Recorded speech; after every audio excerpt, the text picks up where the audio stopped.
Assalamualaikum warahmatullahi wabarakatuh. Perkenalkan, nama saya Salsabila Kinasi Hartiastuti dengan NIM 2111000049. Saya di sini ingin menjelaskan cara menganalisis suatu kondisi keuangan perusahaan dengan cara melihat laporan keuangan perusahaan.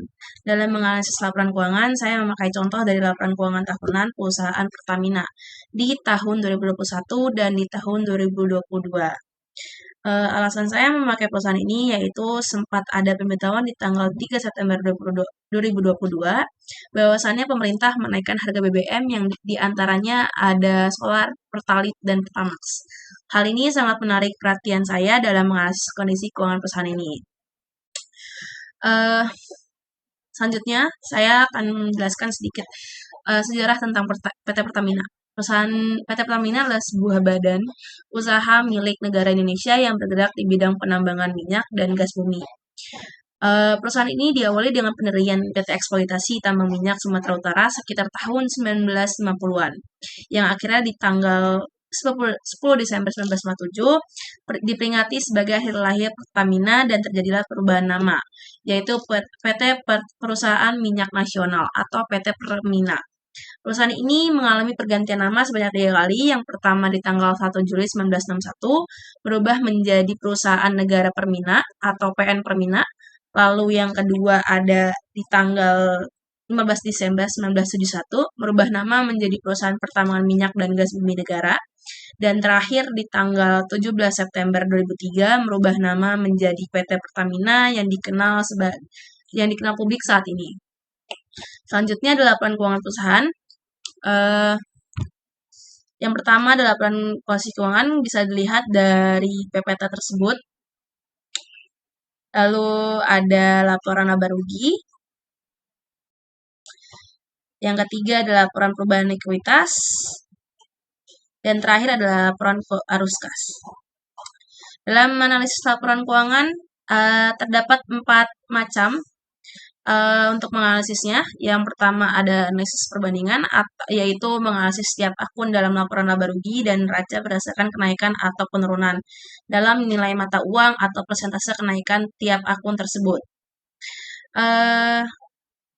Yang kedua ada analisis common size, yaitu menganalisis setiap akun dalam laporan laba rugi dan neraca menjadi proporsi dari total penjualan atau dari total aktiva. Yang ketiga yaitu analisis rasio yang saat ini saya pakai untuk menganalisis laporan keuangan, yaitu menganalisis dengan cara membandingkan angka-angka yang terdapat dalam neraca di satu sisi dan rugi laba di sisi lain.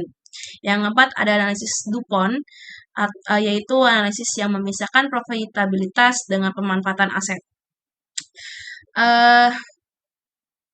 Secara tersendiri, analisis rasio yaitu menganalisis suatu laporan keuangan dengan cara membandingkan rasio dan membandingkan dengan tren atau rata-rata industri.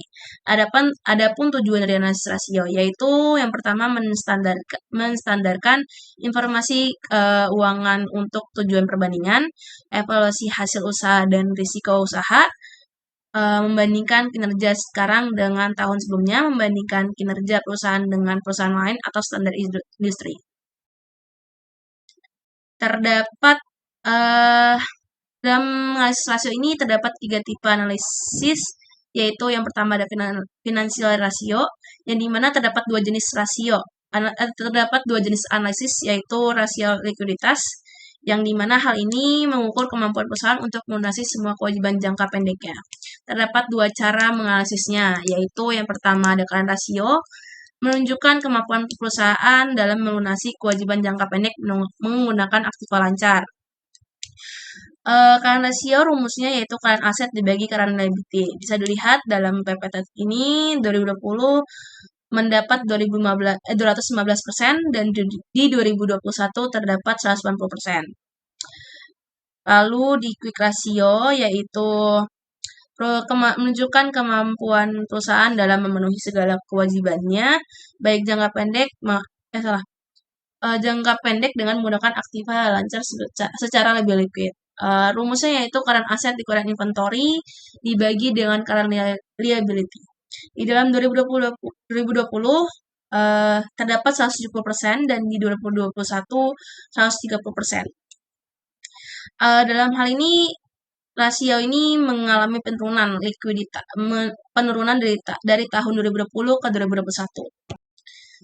Oke, selanjutnya ada yang kedua ada rasio solvabilitas, yaitu rasio yang menunjukkan kemampuan perusahaan dalam memenuhi segala kewajibannya baik jangka pendek maupun jangka panjang. Dalam rasio ini terdapat dua cara. Yang pertama ada dari rasio, yaitu mengukur persentase berapa besar dana yang berasal dari utang. Dengan cara yaitu total liabilitas dibagi total aset.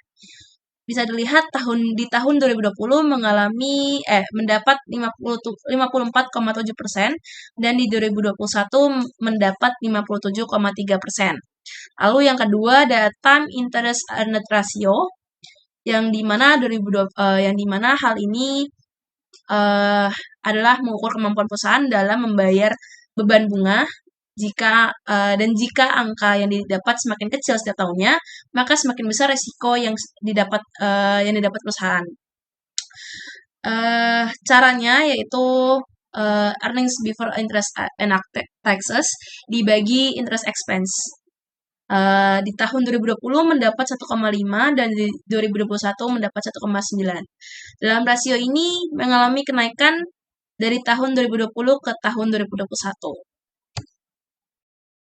Lalu yang kedua ada operational ratio yang itu terdapat dua jenis analisis yaitu rasio activity. Yang pertama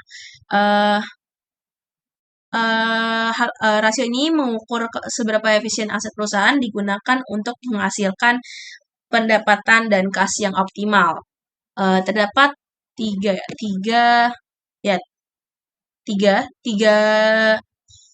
cara untuk menganalisisnya, yaitu yang pertama ada inventory turnover, yaitu untuk mengukur tingkat efisiensi pengelolaan dan perputaran persediaan yang dimiliki terhadap penjualan.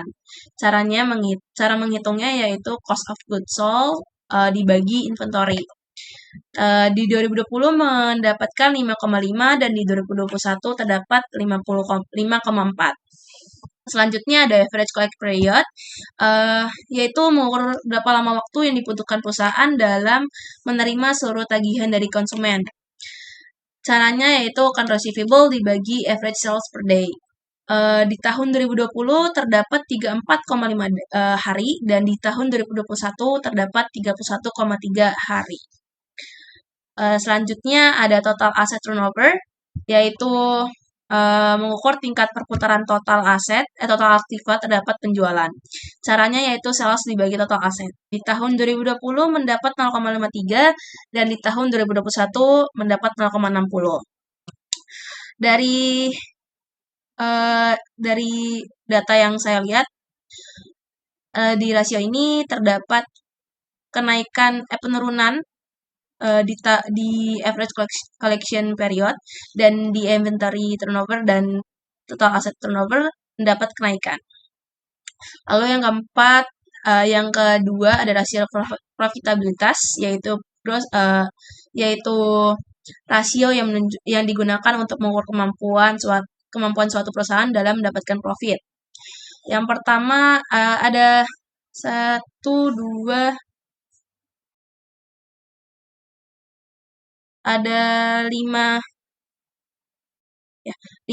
cara dalam menganalisisnya, yaitu yang pertama ada gross profit margin, yaitu kemampuan perusahaan dalam mendapatkan laba kotor dari penjualan.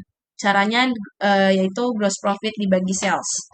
Di tahun 2020 mendapatkan 18,8% dan di 2021 mendapatkan 16,7%. Lalu yang kedua ada operating margin, yaitu mengukur kemampuan perusahaan dalam mendapatkan laba operasi sebelum bunga dan pajak berjalan. Caranya yaitu operating profit dibagi sales. Di tahun 2020 mendapatkan 2,6% dan di 2021 mendapatkan 9,9%. Lalu ada net profit margin, yang dimana hal ini mengukur kemampuan perusahaan dalam mendapatkan laba bersih dari penjualan. Bisa dilihat caranya yaitu earning available for common stockholders atau juga earning after tax bisa dipakai itu juga dibagi sales. di tahun 2020 mendapatkan 2,2% dan di 2021 mendapatkan 4,7%. Lalu ada ROA atau juga Return on Total Assets, yaitu mengukur kinerja bentuk manajemen perusahaan dalam mendapatkan laba menyeluruh. Caranya yaitu earnings available for common stockholder atau juga bisa memakai EAT atau earning after tax dibagi total assets. Ya, di tahun 2020 mendapatkan 1,1% dan di 2021 mendapatkan 2,8%. Lalu ada ROI atau juga Return on Common Equity, yaitu mengukur persentase laba yang diperoleh atas investasi yang dilakukan pemegang saham. Caranya yaitu earnings available for common stockholders atau juga bisa juga memakai earning after tax dibagi common stock equity. Di tahun 2020 mendapatkan 0,13 dan di tahun 2021 mendapatkan 0,37. Dalam rasio ini dari data yang ada mengalami kenaikan kecuali di gross profit mengalami penurunan. Lalu yang terakhir ada market ratio, yaitu ada satu cara yaitu MB ratio atau market book atau book ratio. Caranya adalah market price per share of common stock dibagi book value per share of common stock, yaitu di tahun 2020 mendapat 5,5 dan di 2021 mendapatkan 5,2. Hal ini mengalami penurunan. Oke. Lalu kesimpulannya, ini perbandingan tahun 2021 dan 2020. Bisa dilihat di rasio likuiditas mengalami penurunan, lalu di rasio solvabilitas mengalami kenaikan dan di rasio activity mengalami penurunan, tetapi di total asset turnover mengalami kenaikan. Lalu di rasio profitabilitas